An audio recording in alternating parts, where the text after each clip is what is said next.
नमस्ते दोस्तों, motivational power to rise up YouTube channel में आपका दिल से स्वागत है। आज की कहानी बहुत ही मन को मोहित करने वाली है। इस कहानी को एक एक करके बहुत प्यार के साथ हमने धागे में मोतियों की तरह पिरोया है आपके लिए। इस कहानी को सुनने के बाद आप बहुत अच्छे से और एक सीख के साथ ये समझ जाएंगे कि आलस्य क्या है, ये पैदा कैसे और क्यों होता है, किन कारणों से होता है और कैसे इसे खत्म किया जा सकता है, कैसे इसको बुनियाद से उखाड़ डाच कर नष्ट किया जा सकता है, कैसे हम इसके ऊपर पूरा लगाम लगाकर इसको अपने जीवन से हमेशा के लिए लुप्त कर लेंगे। थोड़ी कठिनाई आपको होगी लगी, यकीन मानिए आप इस आलस्य के जाल से बिल्कुल बाहर निकल जाएंगे। चलिए फिर हम एक कहानी के माध्यम से आपको समझाते हैं और उम्मीद करते हैं कि ये आपको बहुत मदद करेगी आपकी जीवन की सारी बाधाएं मिटने में, और उम्मीद करता हूं आपको एक नई दिशा भी दिखाएगी। एक बार की बात है, एक व्यक्ति अपनी आदत से बहुत परेशान होकर गौतम बुद्ध के पास जाता है और कहता है कि बुद्ध, मेरे अंदर बहुत आलस्य है।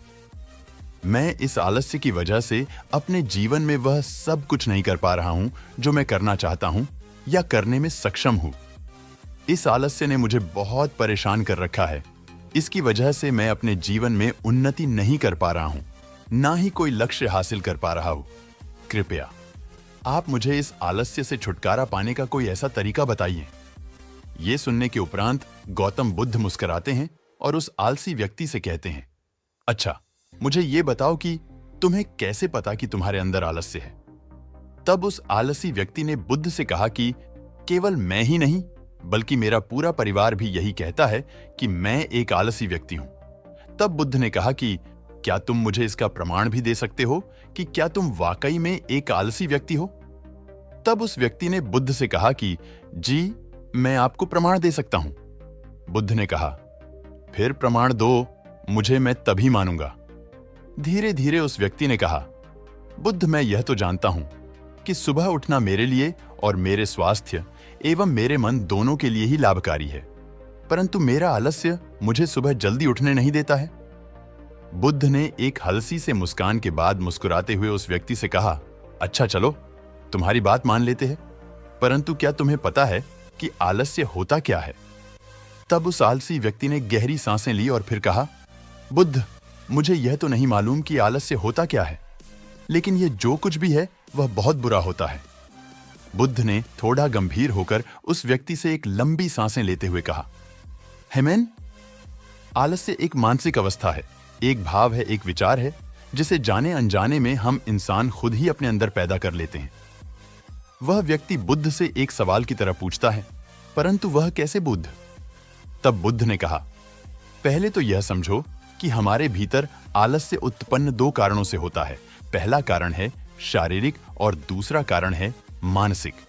जब कोई ऐसा भोजन ग्रहण करता है जिसमें खुद कोई जीवन नहीं है, तो यह भोजन हमारे शरीर के लिए बोझ बन जाता है और फिर हमारे अंदर आलस्य पैदा करता है, क्योंकि हमारा शरीर भोजन से मिलने वाली ऊर्जा के सहारे ही चलता है और हम जैसा भोजन अपने इस शरीर को देते हैं, ये वैसे ही बनता है। इसलिए अगर तुम आलस्य से बचना चाहते हो तो आसानी से पचने वाले और सीधा प्राकृतिक से प्राप्त होने वाले भोजन पदार्थों को ही अपने भोजन में शामिल करें। आलस्य का दूसरा कारण है गलत तरीके से चलना, गलत तरीके से बैठना, गलत तरीके से लेटना। बुद्ध ने आश्रम के भिक्षुओं की तरफ इशारा करते हुए उस आलसी व्यक्ति से कहा, अगर तुम ध्यान से देखो तो तुम्हें आश्रम के इन भिक्षुओं के चलने बैठने और व्यवस्थाओं में एक विशेष प्रकार का अंतर नजर आएगा। जब ये चलते हैं तो उनके पैरों के बीच एक तालमेल होता है। जब ये बैठते हैं तो इनके रीढ़ की हड्डी एकदम सीधी होती है और गर्दन थोड़ी सी ऊपर होती है, और जब ये लेटते हैं तो इनका शरीर एकदम स्थिति होता है। इनके शरीर के किसी भी अंग पर कोई तनाव नहीं होता है, जिसके कारण है यह एक गहरी और आरामदायक नींद ले पाते हैं। तब उस आलसी व्यक्ति ने पूछा, बुद्ध, क्या पर्याप्त नींद लेना भी उतना ही जरूरी है। बुद्ध ने यह थोड़ा सोचा और कहा कि बिल्कुल जरूरी है, परंतु ना कम ना ज्यादा। हमें हमेशा ही पर्याप्त मात्रा में सोना लाभकारी होता है। अगर तुम आज रात पर्याप्त नींद नहीं लेते तो तुम्हारा कल का पूरा दिन है थकान और आलस्य भरा होगा। इसीलिए पर्याप्त नींद उतनी ही जरूरी है जितना तुम्हारा पर्याप्त मात्रा में भोजन लेना है। आलसी व्यक्ति लंबी सांसें लेते हुए कहा। जी, अपने बिल्कुल सही कहा महात्मा जी, ये तो मैंने महसूस भी किया है। फिर बुद्ध उस व्यक्ति को पुनः समझते हैं कि शरीर के स्तर पर आलस्य का तीसरा कारण है सुबह जल्दी ना उठना। यह सुन आलसी व्यक्ति ने कहा, बुद्ध, मैं तो सुबह कभी भी जल्दी उठ ही नहीं पाता हूं। बुद्धि ने कहा, तुम सुबह जल्दी तब उठ पाओगे जब तुम रात में जल्दी सो जाओगे। महात्मा जी ने अपने आश्रम के भिक्षुओं की तरफ इशारा करते हुए कहा, इन भिक्षुओं को ध्यान से देखो। इन्होंने रात्रि में अपने सोने का एक निश्चित समय निर्धारित कर रखा है और यही कारण है कि रोज सुबह जल्दी उठने में सक्षम हो पाते हैं। हर एक बोध भिक्षु को अनुशासन का पालन करना होता है और यही अनुशासन है इनके जीवन में संतुलन आता है। कुछ लोग अनुशासन को एक बाधा समझते हैं, लेकिन सच्चाई यह है कि अनुशासन बाधा नहीं बल्कि स्वतंत्रता करता है।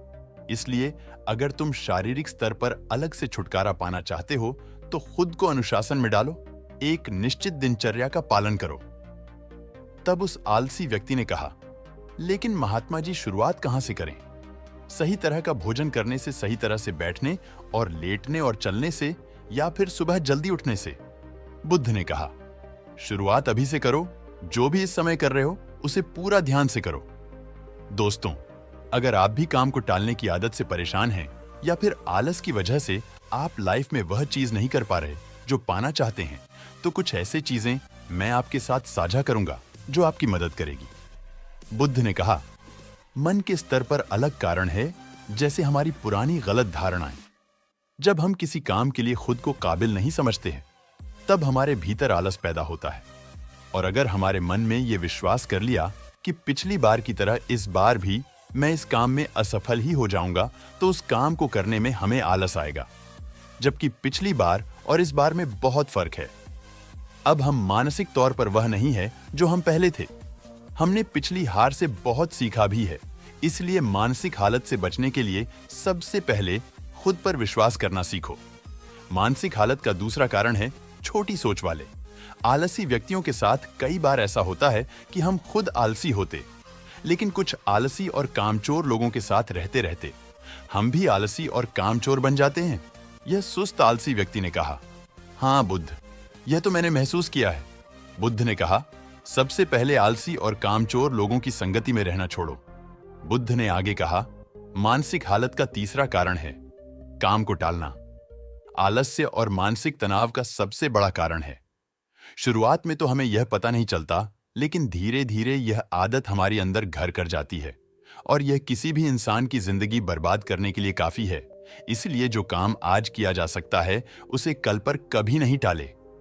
बुद्ध ने कहा, मानसिक हालत का चौथा कारण है लक्ष्य का स्पष्ट न होना।